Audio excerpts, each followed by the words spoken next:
Current issues and trends in education. Hello everyone, my name is Nerissa A. Lucido, currently enrolled in Doctor of Education, major in Educational Management. Our professor's task is to create a discussion thread post related to COVID-19 pandemic issues in Department of Education K-12 program. Okay, let's get it on! COVID-19 pandemic issues in Department of Education K-12 program. So let's begin. What is new normal in the Philippine education system? New normal is the modern way of teaching approach that is flexible and accessible to all learners, where they can learn through their own pace and a combination of asynchronous and asynchronous teaching and learning process. So the new normal is far different in the traditional setup at school, where teachers discuss the lesson and learners will listen, participate, and enjoy the journey of their learning every day. Likewise, teachers facilitates the teaching process. COVID-19 crisis has forced schools closures in almost 200 countries, disrupting the learning process of more than 1.7 billion children, according to the Organization for Economic Cooperation and Development, or OECD. Most governments, including the Philippines, were forced to adapt distance learning solutions to ensure education continuity, and much of the debate focuses on how much students have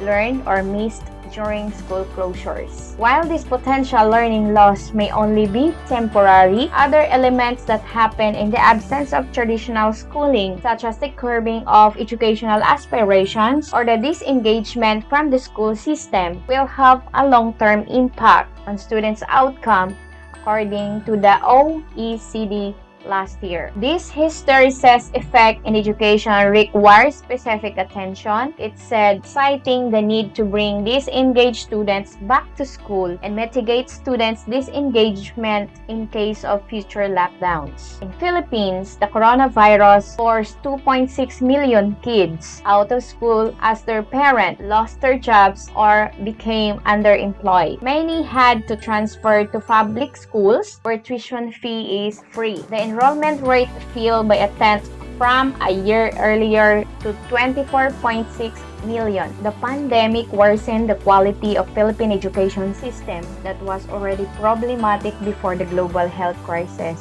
set in, according to the youth group Samahan ng Progresibong Kabataan. Local schools have had issues with accessibility, especially for the poor, and the lack of infrastructure complicates it. Problems in education reflect bigger problems in society: labor, infrastructure, economic and social development, and healthcare, group spokesman John Lazaro said by telephone. The pandemic would have given the government a chance to use technology to reboot the country's education system, but it highlighted serious problems instead, including slow internet connectivity, according to Philippine star Michael Vargas. Sir Lazaro said many parents are incapable of teaching their kids complex lessons, and majority of families don't have laptops and other gadgets needed to make the online learning experience easier. A government plan to improve the quality of education was stalled because of the crisis, he pointed out. Mr. Lazaro's group had been pushing for an academic freeze.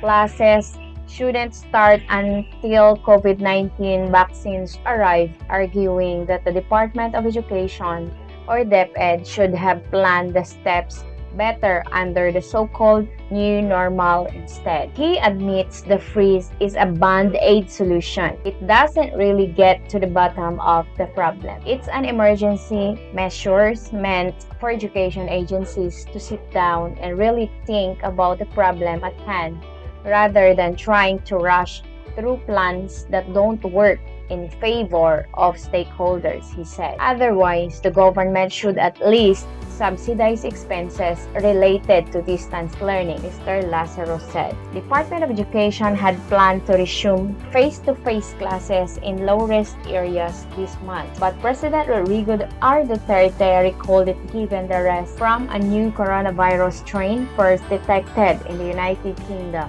At least 17 people in the Philippines have tested positive for the more contagious variant. Senator Sherwin Gatchalian, who heads the Basic Education Committee, said an academic freeze would be regressive. Even though there are a lot of questions on absorption, there is learning happening in their homes as opposed to completely zero, he said in a phone interview. If we don't implement distance learning, regression will happen. COVID-19 deepened the crisis. When regression happens, there will be massive dropouts that will be a much greater long-term concern, he pointed out. Mr. Gatchalian said the education sector had been in a very deep crisis even before the pandemic. The Philippines ranked lowest out of 79 countries in the OECD's program for international student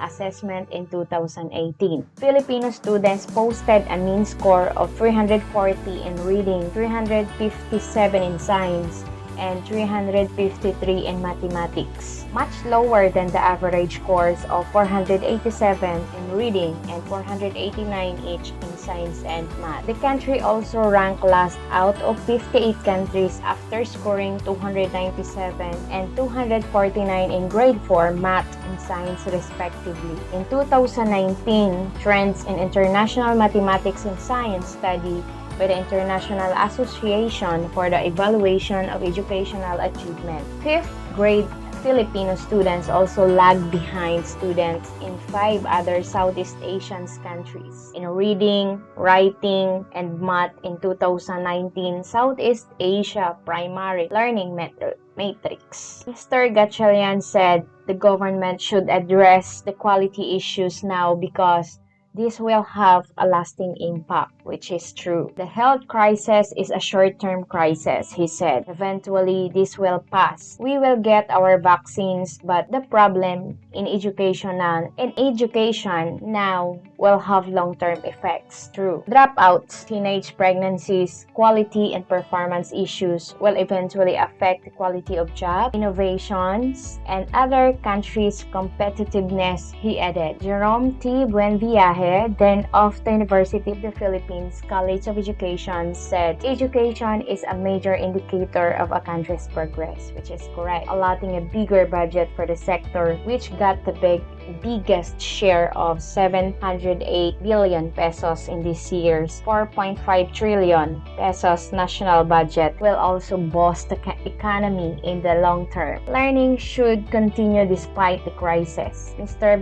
Buenviaje said. These modalities may not be the most effective, but these are mitigating measures to reduce learning gaps and other impacts after the pandemic. He said schools should plug learning gaps caused by the crisis as soon as physical classes resume. So here is my references that I used in this presentation. Thank you for watching. This is my project requirement in subject current issues and trends in education with my professor, Madam Nora Binabides of Lyceum State University and St. Anthony College of Technology.